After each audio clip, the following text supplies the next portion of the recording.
going to look at constitutional law in Uganda. Constitutional law in Uganda. So it is important for us to understand that there are various sources of law in Uganda, and the major source of law is what we call the constitution. I will not go into the historical part of it. I will rather go to the constitution.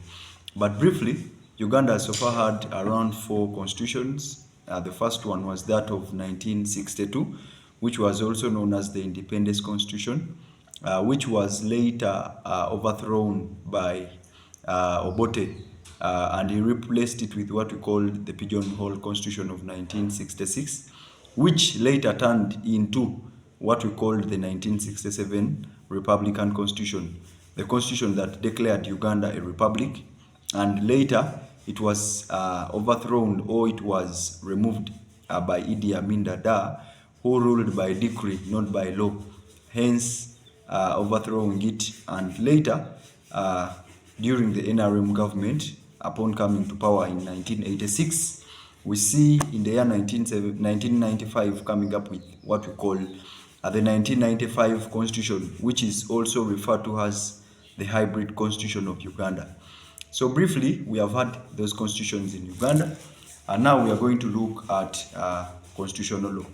So like I've told you, constitution is the supreme law of the land. You have to know it by virtue of Article 2, Sub-Article 1 of Uganda's constitution, that the constitution is the supreme law of the land, and Article 2, Sub-Article 2, or Clause 2 of the constitution, whichever law against it or custom is null and void for inconsistency. So that is the principle of supremacy of the constitution.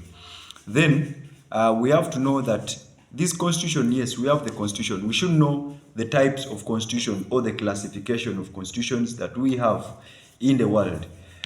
So the constitutions are classified into around 3 to 4 categories. The first one, we have what we call the Republican Constitution versus the Monarchical Constitution.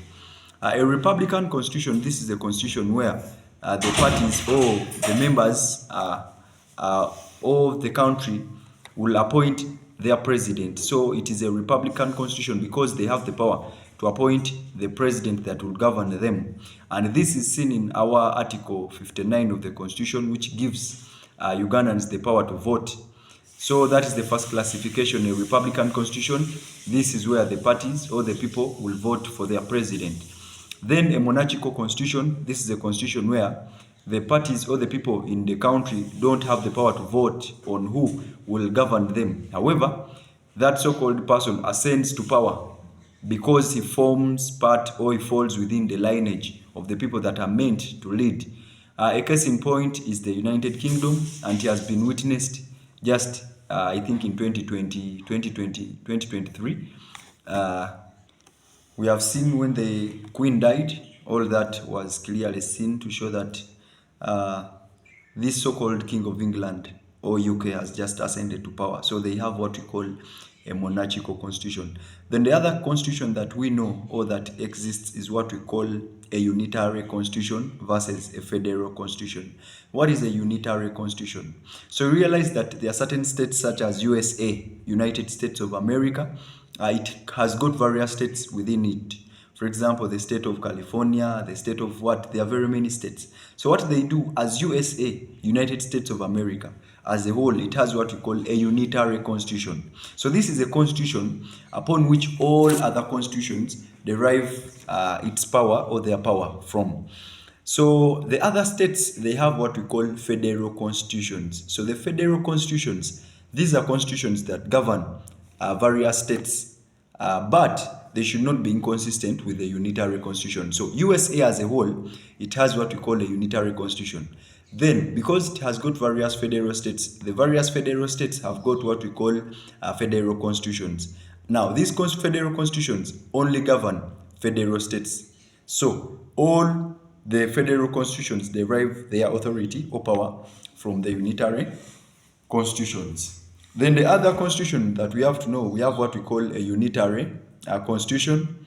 I mean a written and unwritten constitution. The question is, what is a written constitution and what is unwritten constitution? So a written constitution, as you hear, this is a constitution that is in writing. Like Uganda, we have a written constitution. Why? Because you can pick a copy and say this is the constitution. But the unwritten constitution, this is a constitution which is not in writing. However, the people know it of head through customs, among others. And the case in point is the Republic of Northern Ireland. These people have unwritten constitutions. It is not in place, or it can be written, but in small portions or segments. So that's the unwritten constitution, where you cannot say that is one document, but they can be various documents which contain the various laws that the people know or that should know. Then lastly, we have what we call a this constitution that can be amended. Actually, they call it the flexible and the rigid constitution. So the flexible constitution, this is a constitution that is subject to amendment, meaning that they can amend it with ease, without difficulties in amendment. You realize that our chapter 18 of the constitution basically talks about amendment of the constitution.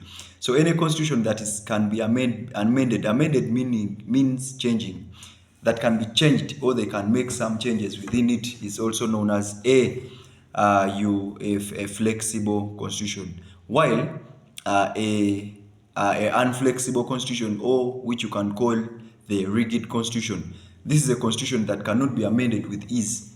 Amending it is a problem. So you realize that some countries have constitutions that cannot be amended. So that is what we call a rigid constitution. So briefly, that is the types of constitutions and the introduction to constitution. So you should know the characteristics of a constitution. One, it is a supreme law.